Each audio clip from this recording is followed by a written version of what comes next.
നമസ്കാരം. കേരള വിഷൻ്റെ എല്ലാ പ്രേക്ഷകർക്കും ഫിലിം ഫോറത്തിൻ്റെ മറ്റൊരു അധ്യായത്തിലേക്ക് സ്വാഗതം. ഇന്ന് ഗോളം എന്ന ചിത്രത്തിൻ്റെ പിന്നണി പ്രവർത്തകരും അതുപോലെ തന്നെ അതിൽ തിരശ്ശീലയിലെത്തുന്ന നമ്മുടെ അതിഥികളുമാണ് താരങ്ങളായി എത്തുന്നത്. പ്രവീണാണ് ഇതിൻ്റെ തിരക്കഥയും അതേപോലെ ഈ ചിത്രത്തിൽ മനോഹരമായിട്ടുള്ളൊരു വേഷവും കൈകാര്യം ചെയ്തിട്ടുണ്ട്. രഞ്ജിത്തിനെ നമുക്ക് മൈക്ക്, ഖൽബ് ഈ രണ്ട് ചിത്രങ്ങളിലൂടെ നമുക്ക് അറിയുന്നതാണ്. അതേപോലെ തന്നെ ചിന്നു, തമാശ, ഒരുപാട് ചിരിപ്പിച്ച അല്ലെങ്കിൽ നമ്മളെ ചിന്തിപ്പിച്ച കഥാപാത്രങ്ങളും ഒരു പുതുമുഖ എഴുത്തുകാരനുമാണ് ഇന്ന് അതിഥിയായി എത്തുന്നത്. അപ്പോൾ അവരുടെ വിശേഷങ്ങളിലേക്കാണ്, ഗോളത്തിൻ്റെ വിശേഷങ്ങളിലേക്കാണ് ആദ്യം നമുക്ക് പ്രവീണിൽ നിന്ന് തന്നെ ആരംഭിക്കാം. പ്രവീണ, എന്താണ് ശരിക്കും ഗോളം? ഗോളം ഒരു എന്താ പറയുക, ഒരു crime investigation thriller, mystery thriller എന്നൊക്കെ വേണമെങ്കിൽ നമുക്ക് പറയാം. പക്ഷേ യൂഷ്വൽ നമ്മൾ കണ്ടുകൊണ്ടിരിക്കുന്ന ഈ മിസ്റ്ററി ത്രില്ലർ അല്ലെങ്കിൽ ക്രൈം ത്രില്ലറിൽ നിന്ന് കുറച്ച് ഡിഫറെൻ്റായിട്ട് നമ്മൾ എന്തെങ്കിലും ചെയ്യാൻ വേണ്ടിയിട്ട് ശ്രമിച്ചിട്ടുണ്ട്. അത് പ്രേക്ഷകരാണ് അത് കണ്ടിട്ട് ഡിഫറെൻ്റ് ആയിട്ടുണ്ടോ ഇല്ലയോ എന്നുള്ള കാര്യങ്ങൾ പറയേണ്ടത്. പുതിയ അനുഭവമായിരിക്കും എന്നാണ് ഞങ്ങൾ ഉറച്ച് വിശ്വസിക്കുന്നത്. നിങ്ങൾക്ക് തിയേറ്ററിൽ നിന്നൊരു പുതിയ അനുഭവമായിരിക്കും ഗോളം നൽകുന്നതെന്നാണ് ഞങ്ങൾ വിശ്വസിക്കുന്നത്. ട്രെയിലർ കണ്ടിരുന്നു. ലൈക്ക് എന്താണ്, വളരെ ചെറിയ ഒരു ഇടത്തിൽ നടക്കുന്ന, എന്നാൽ ഒരാൾക്കും എത്തിപ്പെടാൻ പറ്റാത്ത ഒരു ശരിക്കും പറഞ്ഞാൽ ഒരു ടോയ്ലറ്റിൻ്റെ അകത്ത് നടക്കുന്ന ഒരു മരണത്തെ കൊലപാതകമാണ് എന്ന് പെർസെപ്റ്റ് ചെയ്യുന്ന ഒരു പോലീസ് ഓഫീസറും അതിനെ സംബന്ധിച്ച് അവിടെ നടക്കുന്ന കാര്യങ്ങളും ഇതാണല്ലോ ശരിക്കും ട്രെയിലറിലൂടെ നിങ്ങൾ കൺവേ ചെയ്യാൻ ശ്രമിച്ചിരിക്കുന്നത്. ഇതാണോ ശരിക്കും, എന്താണ് ശരിക്കും അതിൻ്റെ ഒരു പ്ലോട്ട് ഓഫ് ദി സ്റ്റോറി? കഥയല്ല, എന്നാലും പ്രേക്ഷകരോട് പറയാൻ പറ്റിയ അല്ലെങ്കിൽ പ്രേക്ഷകരെ ആകർഷിക്കേണ്ട ഒരു സാധനം എന്താണ്? ട്രെയിലറിൽ നിന്ന് നിങ്ങൾക്ക് കിട്ടിയൊരു ഐഡിയ ഉണ്ട്. ചിലപ്പോൾ നമ്മൾ ട്രെയിലർ ആളുകളെ കൺഫ്യൂസ് ആക്കാനോ ഒക്കെ വേണ്ടിയിട്ട് നമ്മൾ അതുപോലെ അതിൻ്റെ കട്ട്സും സീൻസൊക്കെ പ്ലേസ് ചെയ്യും. പിന്നെ നമുക്ക് ഈ ട്രെയിലർ ഉണ്ടാകുമ്പോൾ തന്നെ കുറച്ച് ചലഞ്ചസ് ഉണ്ടായിരുന്നു. കാരണം ഇതിൻ്റെ മെയിനായിട്ടുള്ള കാര്യങ്ങളൊന്നും വെളിയിൽ വിടാൻ പാടില്ലാതെ എന്നാൽ ആളുകൾക്ക് ഇൻട്രസ്റ്റിംഗ് ആകുന്ന രീതിയിൽ ഒരു ട്രെയിലർ മേക്ക് ചെയ്തെടുക്കുക എന്നുള്ളൊരു ചലഞ്ച് ഉണ്ടായിരുന്നു. അതിൽ ഒരു പക്ഷേ ഞങ്ങൾ സക്സസ് ആയെന്ന് എനിക്ക് തോന്നുന്നു. കാരണം പലരും പല പെർസ്പെക്റ്റീവ് പറയുന്നുണ്ട്. ഇതിങ്ങനെയല്ലേ, അങ്ങനെയാണോ, ഇപ്പോൾ തന്നെ പറഞ്ഞൊരു ഏരിയയിൽ നടക്കുന്ന ഒരു സംഭവമല്ലേ എന്നൊക്കെയാണ് പലർക്കും ഇതിനെ പറ്റിയൊരു ഇത് കിട്ടിയിരിക്കുന്നത്. പക്ഷേ ആക്ച്വൽ ഗോളം ജൂൺ 7 റിലീസായി നിങ്ങൾ കണ്ടു കഴിയുമ്പോഴാണ് ഇത് എങ്ങനെയാണ്, ഇവിടെ തന്നെ നടക്കുന്നൊരു സംഭവമാണോ, ഇതിന് പുറത്തേക്ക് എന്തെങ്കിലും ഉണ്ടോ, അങ്ങനത്തെ ഒരു സംഭവം കിട്ടുള്ളൂ. ഇപ്പോൾ എനിക്കും ഇതിൻ്റെ കഥ പറയാനുള്ളൊരു അല്ലെങ്കിൽ എന്തെങ്കിലും കാര്യങ്ങൾ തുറന്ന് പറയാനുള്ളൊരു പരിമിതി കൊണ്ട് ഞാനും അല്ല, അതുകൊണ്ടാണ് ഞാൻ ആദ്യമേ പറഞ്ഞത് എന്താണ്, നിങ്ങൾക്ക് പറയാൻ കഴിയുന്നത് മാത്രം പറയുക എന്നുള്ളത്, പ്രേക്ഷകനെ ആകർഷിക്കുന്ന കാര്യങ്ങൾ മാത്രം പറയുക എന്നുള്ളത്. ഒരിക്കലും കഥ പറഞ്ഞു കഴിഞ്ഞാൽ എന്താ പറയുക, ഞങ്ങളുടെ ഈ വീഡിയോ ചിലപ്പോൾ ഒരു 1 മിനിറ്റിലേക്ക് അടിച്ചേക്കും സിനിമ. പക്ഷെ ഞാൻ ഉറച്ചു വിശ്വസിക്കുന്ന ട്രെയിലറിൽ നിന്ന് എനിക്ക് ആ കഥ കാര്യങ്ങളും ഒക്കെ ഉള്ളിലുള്ളതുകൊണ്ട് എനിക്ക് ചിലപ്പോൾ കണക്ട് ചെയ്യാൻ പറ്റും. അതല്ലാതെ ഫ്രഷായിട്ട് കാണുന്ന ഒരാൾക്ക് ട്രെയിലർ കണ്ടിട്ട് ഇന്നതാണെന്ന് പ്രെഡിക്റ്റ് ചെയ്യാൻ പറ്റില്ല എന്നാണ് ഞാൻ വിചാരിക്കുന്നത്. എന്നെ സംബന്ധിച്ചിടത്തോളം എൻ്റെ പ്രോസ്പെക്റ്റീവിൽ സണ്ണി വൈനെ സസ്പെക്ട് ചെയ്യുന്നുണ്ട്. അതേപോലെ അത് കണ്ടു കഴിഞ്ഞപ്പോൾ അവിടുത്തെ സ്റ്റാഫിനെ സസ്പെക്ട് ചെയ്യുന്നുണ്ട്. ഇതൊന്നും അല്ലാത്തൊരു തേർഡ് പേഴ്സണെ സസ്പെക്ട് ചെയ്യുന്നുണ്ട്. ഏറ്റവും അവസാനം നിങ്ങളുടെ ക്യാമറ സൂം ചെയ്ത് പോകുന്നൊരു പെൺകുട്ടി ഉണ്ടല്ലോ ഒരൊറ്റ ഒരു ഫേസിൽ, അതുവരെ സസ്പെക്ട് ചെയ്യാം. കാരണം എന്താണെന്ന് വെച്ച് കഴിഞ്ഞാൽ നമ്മൾ ഇരുന്ന് ആലോചിക്കും, എന്തുകൊണ്ട് ആ കുട്ടിയുടെ ക്ലോസ് മാത്രം എടുത്തു കാണിച്ചു. ഞങ്ങളുടെ ഉദ്ദേശം അത് തന്നെയായിരുന്നു. അപ്പോൾ അതെന്ത് വർക്കൗട്ട് ആയിട്ടുണ്ട് ട്രെയിലറിൽ നിന്ന്. രഞ്ജിത്തിരുന്ന് ചോദിക്കും, ഓഹോ ഇങ്ങനെയൊക്കെ ചിന്തിച്ചല്ലേ? അങ്ങനെയൊന്നുമില്ല. ത്രില്ലർ ജോണർ എന്ന് പറഞ്ഞാൽ അത് ഭയങ്കര എൻഗേജിംഗ് ആയിട്ടുള്ള ജോണർ തന്നെ. നിങ്ങൾ ചിന്തിപ്പിക്കണം. അല്ല, ആ ബിൽഡിങ്ങിന്റെ താഴെ നിങ്ങളുടെ സെക്യൂരിറ്റി വരെ നമ്മൾ സംശയിക്കും. എഴുത്തുകാരുടെ ചിന്ത ആ ലെവലിൽ വരെ പോയേക്കാം. ആ സംശയങ്ങൾ വെച്ച് നിങ്ങൾ തിയേറ്ററിലോട്ട് പോയി കാണുക. ഉറപ്പാണ് തിയേറ്ററിലേക്ക് എത്തിക്കേണ്ടത്. ഈ സംശയങ്ങളൊക്കെയാണ് നിങ്ങളോട് പറയേണ്ടത്. അത് ഞാനാ പറയണത്. ഈ സംശയങ്ങളൊക്കെയാണ് നാളെ പ്രേക്ഷകനെ ചിന്തിപ്പിച്ച് തിയേറ്ററിലേക്ക് എത്തിക്കുന്നത്. ഇതുപോലത്തെ സംശയങ്ങൾ പ്രേക്ഷകർക്ക് ഉണ്ടാവണം എന്നുള്ള ഉറച്ച ബോധ്യത്തോടു കൂടി തന്നെയാണ് ആ ട്രെയിലർ ഉണ്ടാക്കിയിട്ടുള്ളത്. അവർ കാണുമ്പോൾ കൺഫ്യൂസ്ഡ് ആവണം, അവരുടേതായ രീതിയിൽ അതിങ്ങനെയായിരിക്കും അങ്ങനെയായിരിക്കാം എന്ന് ചിന്തിക്കണം. കാരണം നമുക്ക് എല്ലാവർക്കും ഒരു ഡിറ്റക്റ്റീവ് മൈൻഡോടുകൂടിയാണ് നമ്മളൊരു ഇപ്പോൾ സേതുരാമയ്യരും അതുപോലത്തെ കാണാൻ കയറുമ്പോൾ നമ്മുടെ കൂടെയുള്ള ഫ്രണ്ട്സ് പറയാം, ഉണ്ട് അയാൾ ആരും ശ്രദ്ധിക്കുന്നില്ല, ഇയാളായിരിക്കാം, അല്ലെങ്കിൽ നമ്മൾ കുറച്ച് ഇൻ്റലിജൻ്റ് ആണെന്ന് കാണിക്കാനുള്ളൊരു വ്യഗ്രത നമുക്കുണ്ടാവും. അത് ട്രെയിലർ കാണുമ്പോൾ ഇപ്പോൾ ട്രെയിലർ ഡീകോഡിങ് പോലത്തെ പരിപാടികൾ അവരതിൽ നിന്ന് ഊഹിച്ചെടുക്കുക, അങ്ങനത്തെ പരിപാടികളുണ്ട്. അപ്പോൾ അത് ബോധപൂർവ്വം നമ്മൾ കുറേ സീൻസ് അതിൽ പ്ലേസ് ചെയ്തിട്ടുണ്ട്. ചിലപ്പോൾ അതുപോലും ആയിരിക്കില്ല ഗോളം, ആയിരിക്കില്ല, ഇതൊന്നും ആയിരിക്കില്ല. ചിലപ്പോൾ ട്രെയിലറിലുള്ള സീനുകൾ പടത്തിൽ ഉണ്ടായിരുന്നു പോലും വരത്തില്ല. അങ്ങനെയൊക്കെ ചിന്തിക്കാം. അപ്പോൾ എന്തായാലും ഇതും ഒരു സസ്പെൻസ് ബിൽഡ് ചെയ്യാൻ വേണ്ടിയിട്ട് ചിലപ്പോൾ ഞാൻ പറയുന്നതായിരിക്കാം. അല്ലേ? അതെ, കുഴപ്പമില്ല. പ്രവീൺ എന്തായാലും നല്ല ഭാവിയുണ്ട്. ക്രൈം ത്രില്ലർ ജോണറിൽ പ്രവീൺ എന്താണ് ശോഭിക്കും എന്നുള്ളതിന് 100% ഉറപ്പാണ്. വണ്ടർഫുൾ. എങ്ങനെയാണ് ശരിക്കും സിനിമ, അതായത് ഗോളം ഉണ്ടാവുന്നത്? ഗോളം ഉണ്ടാകുന്ന ഒരു 2-2.5 കൊല്ലം മുമ്പ് കിട്ടിയൊരു ബേസിക് ത്രെഡിൽ നിന്ന് നമ്മൾ ഡെവലപ്പ് ചെയ്ത് ഞാൻ Samjad based on a true story അങ്ങനെ എന്തെങ്കിലും ആണോ? നിങ്ങൾക്ക് പടം കണ്ടു കഴിയുമ്പോൾ ചിലപ്പോൾ കുറച്ച് കാര്യങ്ങളായിട്ട് അത് കണക്ട് ചെയ്യാൻ പറ്റും, റിലേറ്റ് ചെയ്യാൻ പറ്റുമോ? റിലേറ്റ് ചെയ്യാൻ പറ്റും. പിന്നെ ഗോളത്തിലേക്ക് എത്തുന്നത് ഞാനും സംജാത്, ഇതിൻ്റെ ഡയറക്ടർ സംജാത്, ഞങ്ങൾ സുഹൃത്തുക്കളാണ് 10-15 കൊല്ലമായിട്ട്. അപ്പോൾ ഞങ്ങളുടെ ഇഷ്ട വിഷയം സിനിമയായിരുന്നു, സിനിമ ചെയ്യണം എന്നുള്ളതായിരുന്നു ഏറ്റവും വലിയ ആഗ്രഹം. അപ്പോൾ ഞങ്ങൾ ഒരുപാട് സ്ക്രിപ്റ്റുകൾ എഴുതിയിട്ടുണ്ട്, അതിലൊന്നാണ് ഗോളം. ഗോളത്തിൻ്റെ പിന്നിലുള്ളൊരു വർക്കും അതിൻ്റെ പിന്നിലുള്ള ഓട്ടോ തുടങ്ങിയിട്ട് ഏകദേശം 2-2.5 വർഷമായി. ആദ്യം അതിനുള്ളൊരു കഥ എഴുതി, അതിൻ്റെ കോർ എലമെൻറ്റ് മാത്രം നിലനിർത്തിയിട്ട് ബാക്കി കഥയുടെ പല ഏരിയയിലും പൊളിച്ചെഴുത്തും കാര്യങ്ങളൊക്കെ നടന്ന് ഫൈനലൊരു സ്ക്രിപ്റ്റ് ആവുന്നു. ഫ്രാഗ്മെന്റ് നേച്ചർ ഫിലിം പ്രൊഡക്ഷനെ ഞങ്ങൾ സമീപിക്കുന്നു.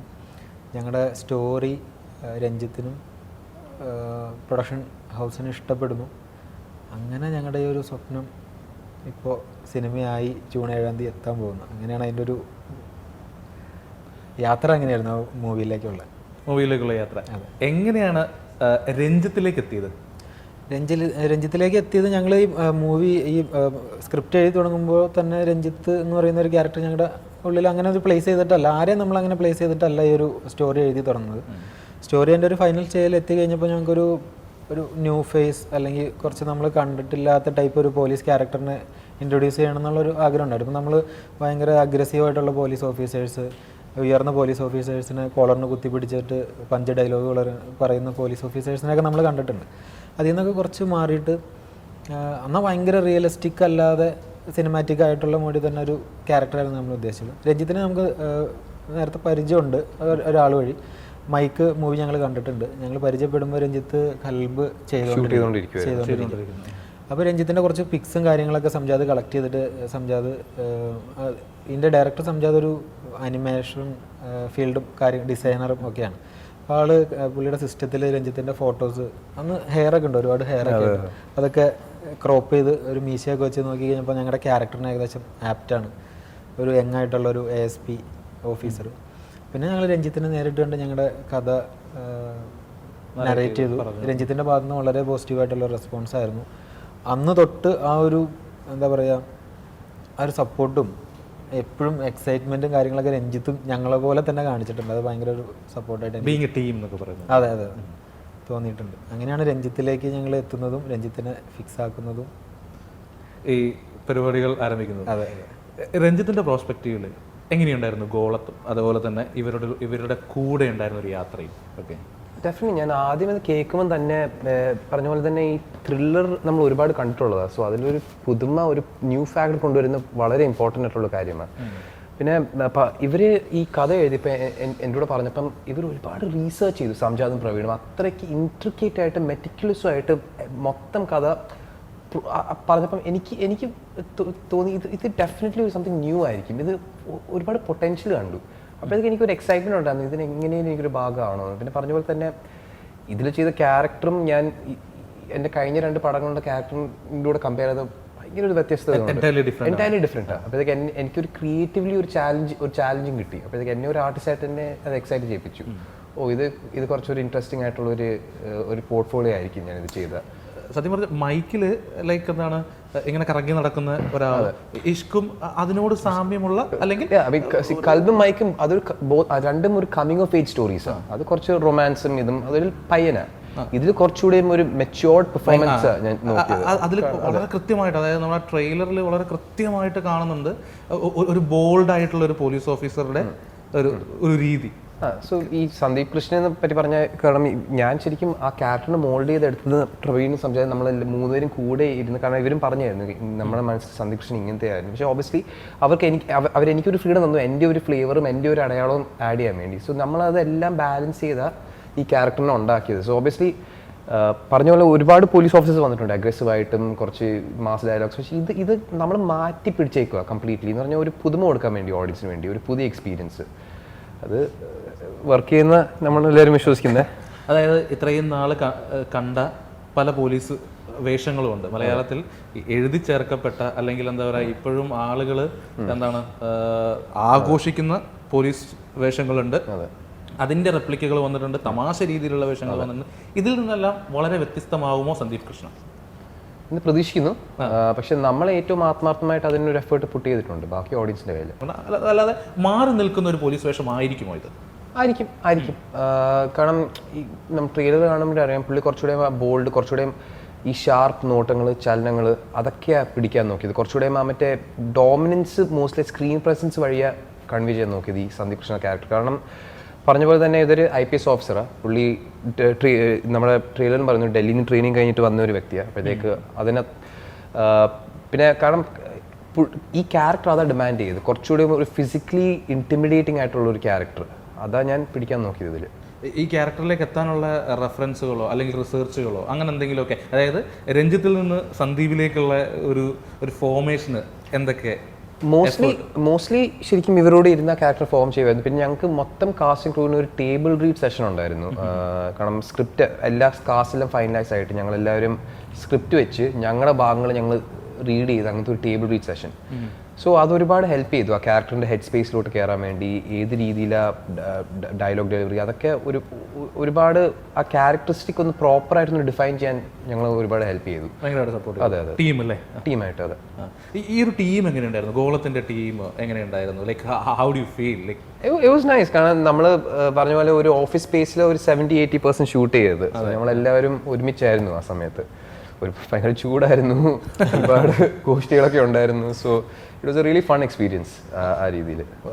കുറേ യങ്ങായിട്ടുള്ള ഈ ട്രെയിലറിൽ തന്നെ ആ സിനിമയിലുള്ള എന്താണ് സംഭവിക്കുന്നത് എന്നുള്ളത് അറിയാം. ഒരു ഓഫീസ് സ്പേസ് ആണ്, ഈ പറഞ്ഞ പോലെ 70-80% ഒരു ഓഫീസിലാണ്. ഒരു യങ്ങായിട്ടുള്ള ഒരു രസമുള്ള ഒരു ടീം.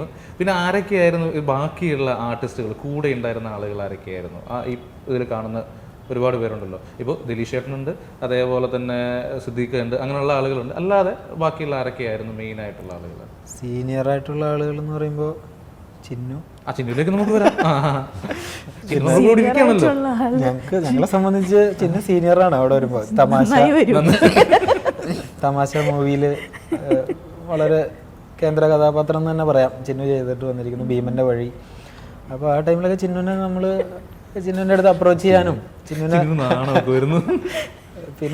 പിന്നെ ഒരു ഷൂട്ട് പോകെ ചിന്നുമായിട്ട് ഭയങ്കര വൈബായി. പിന്നെ സിദ്ദിഖ് ഉണ്ടായിരുന്നു, സിദ്ദിഖൊക്കെ. പിന്നെ ദിലീഷ് ചേട്ടൻ ഉണ്ടായിരുന്നു, സണ്ണി വൈ ഉണ്ടായിരുന്നു, അലൻസിയറായിട്ട് ഉണ്ടായിരുന്നു. പിന്നെ അൻസൽ പള്ളുരുത്തി ഇപ്പോൾ തലവനിലൊക്കെ ആള് തിളങ്ങിയിരിക്കുന്നു. അങ്ങനെ എക്സ്പീരിയൻസ്ഡ് ആയിട്ടുള്ള ഒരുപാട് ആളുകൾ ക്യാമറയ്ക്ക് മുന്നിലും പിന്നിലും ഉണ്ടായിരുന്നു. അതല്ലാതെ ഫ്രഷേഴ്സ് ആയിട്ടുള്ള ആളുകളും ഈ ബോത്ത് സൈഡിലും ഉണ്ടായിരുന്നു. അത് ഭയങ്കര രസമുള്ളൊരു എക്സ്പീരിയൻസ് ആയിരുന്നു. ചിന്നുമായിട്ടുള്ള എക്സ്പീരിയൻസ് ഒക്കെ എങ്ങനെയുണ്ടായിരുന്നു? ചിന്നുമായിട്ടുള്ള എക്സ്പീരിയൻസ്, ചിന്നു വളരെ ലേറ്റായിട്ട് നമ്മുടെ ക്രൂവിലേക്ക് ജോയിൻ ചെയ്ത ഒരാളാണ്. നമ്മുടെ മൂവി കാസ്റ്റിംഗ് ഒക്കെ ഓൾമോസ്റ്റ് കഴിഞ്ഞ് ലാസ്റ്റ് ആ ഒരു ക്യാരക്ടറിലേക്ക് ചിന്നു പ്ലേസ് ആവുന്നത്. അപ്പോൾ ചിന്നു ഈ സ്ക്രിപ്റ്റ് റീഡിങ് സെക്ഷൻ അതിന് മുമ്പൊന്നും ചിന്നുവിനെ നേരിട്ട് ഞാൻ കണ്ടിട്ടില്ല. സംജാതാണ് ചിന്നുവിനെ വിളിച്ച് കഥ നരേറ്റ് ചെയ്യൊക്കെ. ലാറ്ററൽ എൻട്രി ആയിരുന്നു അല്ലേ? അതെ അതെ, ലാറ്ററൽ എൻട്രി ആയിരുന്നു. അപ്പോൾ ഇടയ്ക്ക് നമ്മൾ അതായത് എഞ്ചിനീയറിംഗിനൊക്കെ ഒരു വർഷം കഴിഞ്ഞിട്ട് ജോയിൻ ചെയ്യാൻ പറഞ്ഞ സാധനമുണ്ട്. രഞ്ജിത്തിരുന്നു നാണം കിടത്തില്ല, ഡിപ്ലോമ കഴിഞ്ഞിട്ട് വന്നത്. അപ്പോൾ അത് ഈ പറഞ്ഞ ഒരു സീനിയോറിറ്റി നമ്മുടെ ഉള്ളിൽ കിടക്കുന്നുണ്ട് ചിഹ്നമായിട്ട്. അപ്പോൾ നമ്മൾ ആ ഒരു ബഹുമാനത്തിലും കാര്യങ്ങളിലൊക്കെ ആയിരുന്നു ആദ്യമൊക്കെ സംസാരിച്ചുകൊണ്ടിരുന്നത്. പിന്നെ മനസ്സിലായി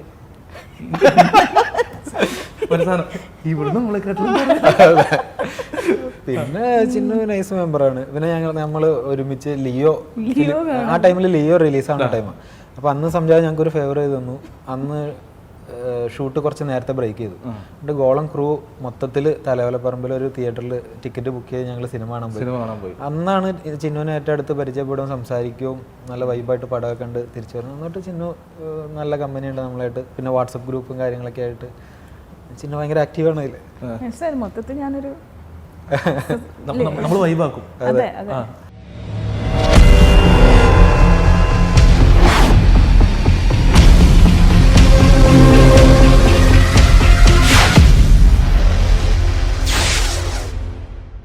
എങ്ങനെയുണ്ടായിരുന്നു ചിന്നുവിലേക്ക് വരുമ്പോൾ? എങ്ങനെയുണ്ടായിരുന്നു ഗോളം ക്രൂ ഒക്കെ? ഗോളം ആക്ച്വലി ഞാൻ ഈ പറഞ്ഞ പോലെ ലാസ്റ്റായിട്ട് പോയത് കൊണ്ട് തന്നെ ആദ്യത്തെ 2-3 ദിവസം കുറച്ചൊരു എനിക്ക് നല്ല ബുദ്ധിമുട്ടായിരുന്നു. കാരണം ഇവർക്ക് എല്ലാവർക്കും അങ്ങോട്ടും ഇങ്ങോട്ടും നന്നായിട്ട് അറിയാം. അപ്പോൾ പിന്നെ എല്ലാവരും ഈ പറയുന്ന കുറച്ച് അകൽച്ച വെച്ചിട്ടാണ് നിൽക്കുന്നതൊക്കെ. എന്നെ ചേച്ചി എന്നൊക്കെ വിളിച്ചോണ്ടിരുന്നത്.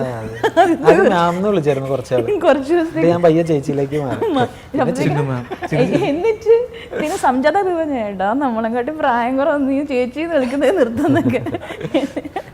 റെസ്പെക്ട് വരുന്നതാണല്ലോ. ആ റെസ്പെക്ട് ഉണ്ടായിരിക്കും. പിന്നെ 2-3 ദിവസം കഴിഞ്ഞപ്പോൾ അതൊന്നും ഇല്ലായിരുന്നു. പിന്നെ വേണമെങ്കിൽ വന്ന് ഇരുന്നിട്ടൊക്കെ പോകുന്നൊക്കെ പറയും. പക്ഷെ എല്ലാവരും ഈ ഒരു ഇതേപോലത്തെ ഒരു സ്പേസിലാണ് ഓഫീസ് ഉള്ളത്. അപ്പം എല്ലാ ക്രൂവും എല്ലായ്പ്പോഴും ഉണ്ട്. ഫുൾ 30 odd days നമ്മൾ ഷൂട്ട് ചെയ്ത സമയത്തൊക്കെ നമ്മൾ താമസിക്കുന്നത് അതിൻ്റെ തൊട്ടടുത്ത് തന്നെയാണ്. അപ്പം ലിറ്ററലി രാവിലെ എഴുന്നേറ്റ് പല്ല് വെച്ച് കുളിച്ച് താഴേക്ക് പോവുക. അത് അങ്ങനെ തന്നെയായിരുന്നു ഷൂട്ട് ചെയ്തത്. എന്നിട്ട് ഈ പറയുന്ന 6:30 to 9 o'clock almost every day. അപ്പോൾ ഉള്ളിൽ കയറി കഴിഞ്ഞാൽ because it's artificially lit up.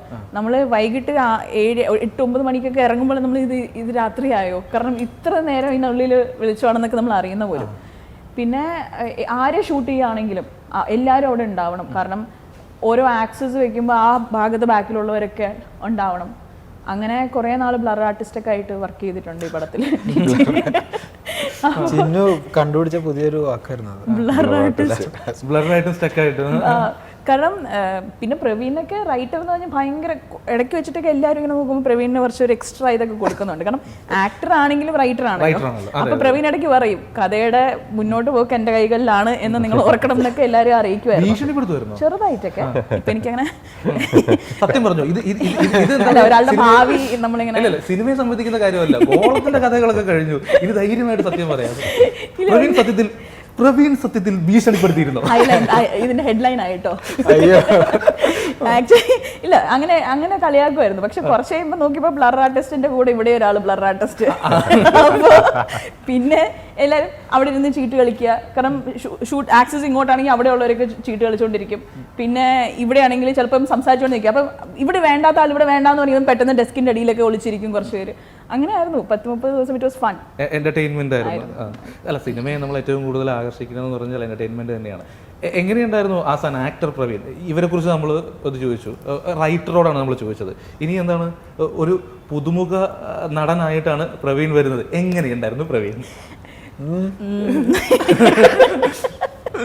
Actually നമ്മൾ സിനിമ കാണുമ്പോൾ മനസ്സിലാകും പ്രവീൺ എഴുതി വെച്ചിരിക്കുന്ന കഥാപാത്രം. എനിക്ക് തോന്നുന്നു ഫസ്റ്റ് ഈ ക്യാരക്ടർ ആര് പ്ലേ ചെയ്യണം നമ്മൾ നറുക്കിടുന്നതിന് മുമ്പ് പറയുമല്ലോ ഇതെന്റെ സീറ്റ് പിടിക്കും പോലെ, അങ്ങനെ പിടിച്ച ക്യാരക്ടറാണെന്നാണ് എൻ്റെ ഒരു വിശ്വാസം.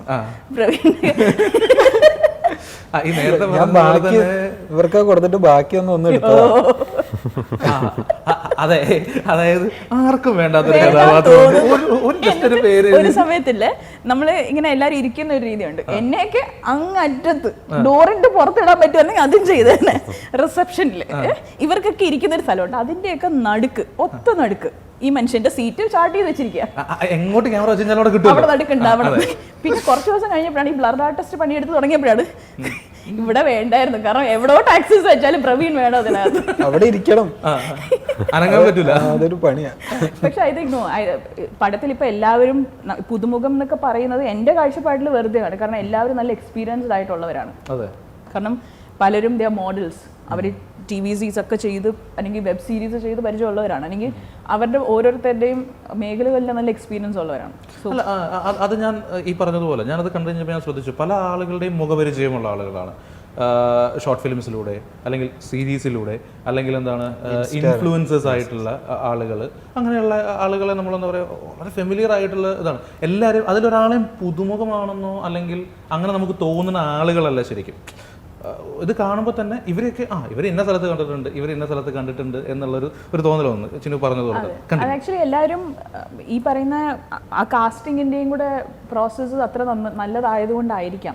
കാരണം ഓരോരുത്തരും അവരുടെ ക്യാരക്ടറിന് ആപ്റ്റ് ആണെന്ന് നമ്മൾ പിന്നീട് അവരെ അറിയുമ്പോഴാണ് നമ്മൾ വായിച്ച സ്ക്രിപ്റ്റിൽ ആളും ഈ മുമ്പിൽ കാണുന്ന. കാരണം ഒറിജിനൽ നമുക്ക് ഈ 15 പേര് പെട്ടെന്ന് ഇങ്ങനെ കാണുമ്പോൾ 15 പേരും ക്യാരക്ടർ നെയിംസ് ആയിരുന്നു ആദ്യം ആക്ച്വലി വിളിച്ചുകൊണ്ടിരുന്നത്. ശരിക്കുള്ള പേര് ആരെയും വിളിക്കില്ലായിരുന്നു. സംജാതൊക്കെ ചിലപ്പോഴൊക്കെ ഇപ്പം നീലിമ, നീന എന്നൊക്കെ വിളിക്കുമ്പം ഞാൻ ഇതൊക്കെ ആരാ എന്ന് പറയുമ്പോൾ ഇത് ക്യാരക്ടേഴ്സാണ്. അപ്പം അവരും ഒന്ന് എഴുന്നേറ്റ് പോകും. അപ്പം അങ്ങനെ ആയിരുന്നു തുടക്കത്തിൽ. പിന്നെ ഐ തിങ്ക് ആ ഒരു സ്പേസിനകത്ത് നടക്കുന്ന ഒരു പർട്ടിക്കുലർ ടൈം പീരിയഡിൽ നടക്കുന്ന ഒരു കാര്യം ആയതുകൊണ്ട് ക്യാരക്ടേഴ്സിനെക്കാട്ടിലും സ്റ്റോറിയുടെ പ്ലോട്ട് പോയിന്റ്സിനാണ് കൂടുതൽ പ്രാധാന്യം എന്നാണ് ഞാൻ വിശ്വസിക്കുന്നത് നമ്മുടെ പടത്തിൽ. സോ ക്യാരക്ടർ ഡെവലപ്മെൻറ്റ് എന്ന് പറയുന്നത് എടുത്തു പറയേണ്ട ഒരു കാര്യമായിരിക്കില്ല ഈ പ്രത്യേകിച്ച് ത്രില്ലർ സ്വഭാവമുള്ള പടങ്ങളിൽ. അതെ, എപ്പോഴും എൻഡ് ഓഫ് ദ ഡേ എന്താണ് ക്യാരക്ടർ എസ്റ്റാബ്ലിഷ്മെൻറ്റും അത് കഴിഞ്ഞിട്ടുള്ള ഈ കോൺഫ്ലിക്റ്റും പിന്നീട് ആ ഒരു സ്റ്റോറി റിവീൽ ചെയ്യാനും ക്ലൈമാക്സും, അതാണ് ഒരു ത്രില്ലറിനെ സംബന്ധിച്ചിടത്തോളം ആളുകൾ പ്രേക്ഷകർ ഒരു സീറ്റിംഗ് എഡ്ജ് ആയിരിക്കണം. എന്ത് സംഭവിക്കുന്നു എന്നുള്ളതാണ്, അത് ആര് വരുന്നു പ്ലേ ചെയ്യുന്നു എന്നുള്ളത് സെക്കൻഡറി ആയിട്ടായിരിക്കും ആളുകൾ ചിന്തിക്കുക.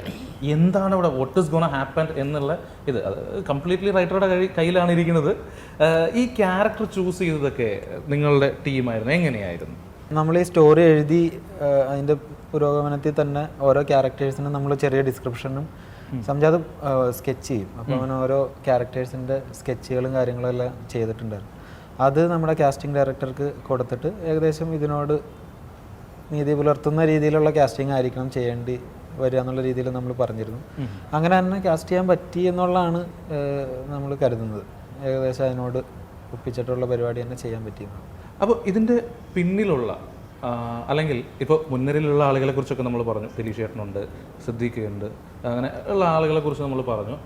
ഇതിൻ്റെ പിന്നിൽ പ്രവർത്തിച്ചിരിക്കുന്ന ക്രൂസ് ആരൊക്കെയാണ് ശരിക്കും? ക്യാമറ ആരായിരുന്നു? എഡിറ്റ് ആരാണ്? ക്യാമറ വിജയ് എന്നാണ് പേര്. പുള്ളി ഇരട്ട പടം ചെയ്ത ഇരട്ടയുടെ DOP ആണ്. ഓക്കെ.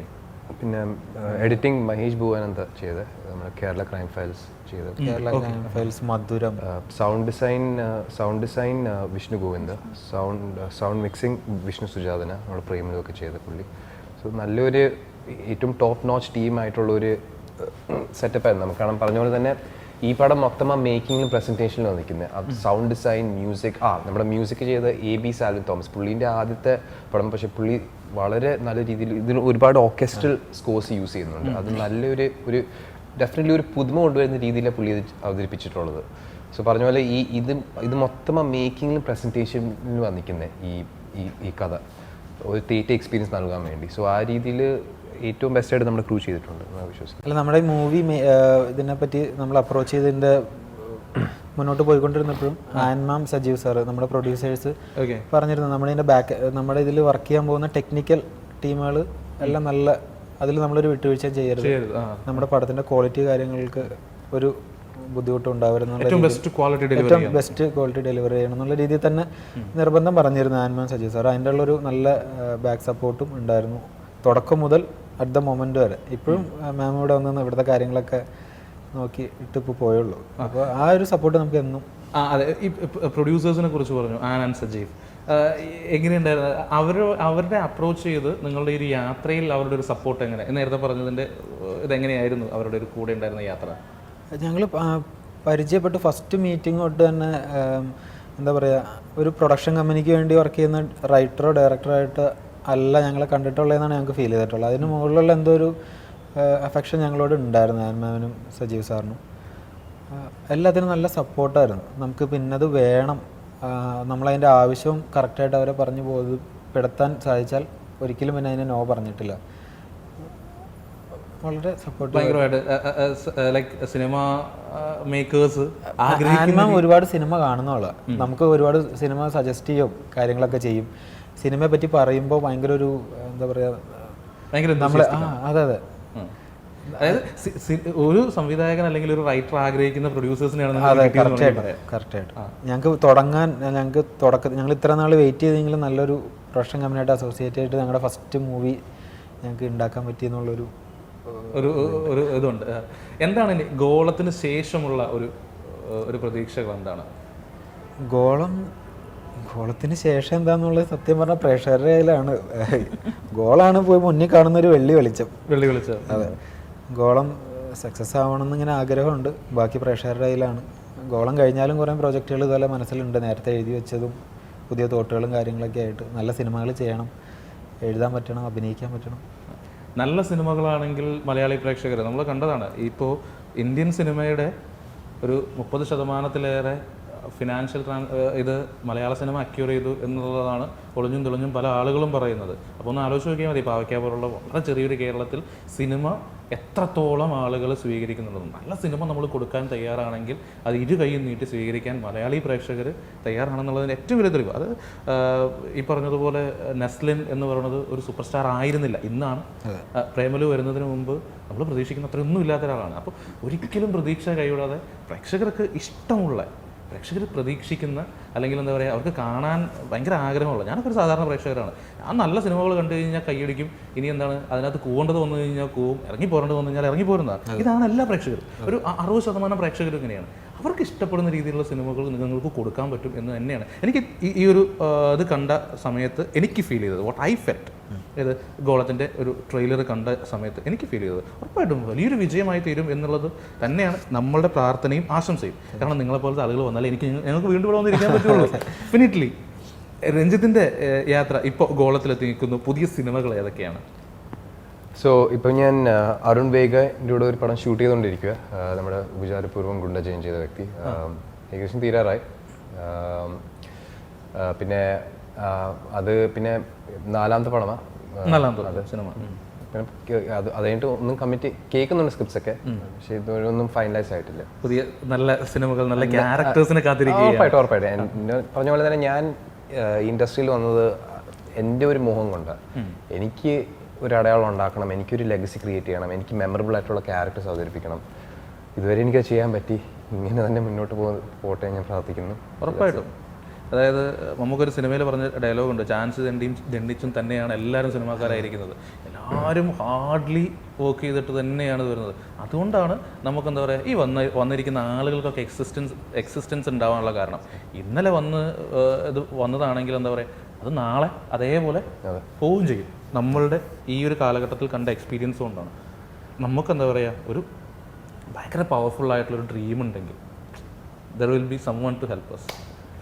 ചിന്നു സർ, എന്തൊക്കെയുണ്ട് ഇനി, എന്താണ് മുമ്പോട്ടുള്ള യാത്ര? ഇനി മുന്നോട്ട് നമ്മുടെ ഗോളം 7-ാം തീയതി റിലീസ് കഴിഞ്ഞ് കഴിഞ്ഞാൽ പിന്നെ ഉള്ളത് വിശേഷം എന്ന് പറഞ്ഞിട്ടൊരു പടമാണ്. വിശേഷം അത് ജൂൺ 21-നാണ് റിലീസ്. പിന്നെ താൻ ആരാന്ന് പറഞ്ഞിട്ടൊരു പടവും റിലീസിനുണ്ട്. അതിൻ്റെ ഡേറ്റ് ലോക്കായിട്ടില്ലെന്നാണ് എൻ്റെ വിശ്വാസം. അപ്പോൾ ഇതൊക്കെയാണ് ഇപ്പോൾ റിലീസിനുള്ളത്. ഷൂട്ട് കഴിഞ്ഞത് നടന്നുകൊണ്ടിരിക്കുന്നതൊക്കെ. ഇനി വരുന്ന പ്രോജക്റ്റ് ഇനി എനിക്ക് അടുത്ത ഇതിൻ്റെ ഷൂട്ട് ആയിട്ടില്ല. അതൊരു ജൂലൈ ഓഗസ്റ്റ് ആണിപ്പം പറഞ്ഞു വെച്ചിട്ടുള്ളത്. ഓക്കെ. അങ്ങനെ അപ്പോൾ നേരത്തെ പറഞ്ഞത് ശരിയാ, ഈ മാസം ബാക്ക് ടു ബാക്ക് 3 റിലീസ്. ഓരോ മാസം അങ്ങനെ തന്നെ ഉണ്ടാവും. അങ്ങനെ ആവട്ടെ. അതെ, സോറി, തിരക്കുള്ള ആളായതുകൊണ്ട് പെട്ടെന്ന് വൈൻഡപ്പ് ചെയ്ത് ഇനി എന്നിരുന്ന് കൊല്ലാതെ പെട്ടെന്ന് നിർത്തി പോയിക്കൂടെ. എന്താണ് നമ്മുടെ പ്രേക്ഷകരോട് പറയാനുള്ളത്? സോ നമ്മുടെ പടം ഗോളം ജൂൺ 7 റിലീസ് ചെയ്യുക. പറഞ്ഞ പോലെ ഇതൊരു ഇൻവെസ്റ്റിഗേറ്റീവ് ത്രില്ലറാണ്. ഒരു ഭയങ്കര എല്ലാവരും ത്രില്ലർ അടുപ്പിക്കുന്ന രീതിയിൽ ഒരു ഭയങ്കര ന്യൂ എക്സ്പീരിയൻസ് തരാനാണ് ഞങ്ങൾ ശ്രമിച്ചിട്ടുള്ളത്. സോ നിങ്ങൾ തിയേറ്ററിൽ തന്നെ വന്ന് കാണണം, സപ്പോർട്ട് ചെയ്യണം. And really hope that all of you will enjoy it. ഗോളത്തിലെ താരങ്ങളായിരുന്നു ഇന്നിപ്പോൾ നമ്മോടൊപ്പം ഉണ്ടായിരുന്നത്. ഗോളം ഒരു ഗംഭീര വിജയമാവട്ടെ. അപ്പോൾ ആ ഒരു സിനിമ വിജയമായി നമുക്ക് അതിൻ്റെ സക്സസ് സെലിബ്രേഷനൊക്കെ ആഘോഷിച്ച് പ്രേക്ഷകരുടെ കൂടെ നമ്മളുണ്ടാവും. എല്ലാവരും തിയേറ്ററിൽ പോയി കാണുക. നമുക്ക് നല്ല സിനിമയായിരിക്കും എന്നുള്ളതാണ് നമ്മുടെ പ്രതീക്ഷ, നമ്മുടെ പ്രാർത്ഥന. നിങ്ങളും അങ്ങനെ പ്രാർത്ഥിക്കുക, പ്രതീക്ഷിക്കുക. അതേപോലെ തന്നെ നല്ലതാണെങ്കിൽ നിങ്ങളുടെ അഭിപ്രായങ്ങളും നിർദ്ദേശങ്ങളും ഒക്കെ ഇവരെ അറിയിക്കാൻ മറക്കരുത്. പിന്നെ നമ്മൾ ഈ വീഡിയോ കിടുന്നുണ്ട്, താഴെ വന്ന് കമൻറ്റ് ചെയ്യാം. ഇന്ന പടം നന്നായിരുന്നു, ഗംഭീരമായിരുന്നു എന്നുള്ളത്. എല്ലാ സിനിമകളും വളരെ മനോഹരമായിട്ടുള്ള സിനിമകളായി മാറട്ടെ എന്നുള്ളത് ആശംസിക്കുകയാണ്. അപ്പോൾ അടുത്ത ആഴ്ച പുതിയ സിനിമകളും പുതിയ സിനിമയുടെ വിശേഷങ്ങളും അതിഥികളുമായിട്ട് നമുക്ക് കാണാം. നിബിനാണ് വിട പറയുന്നു. Thank you.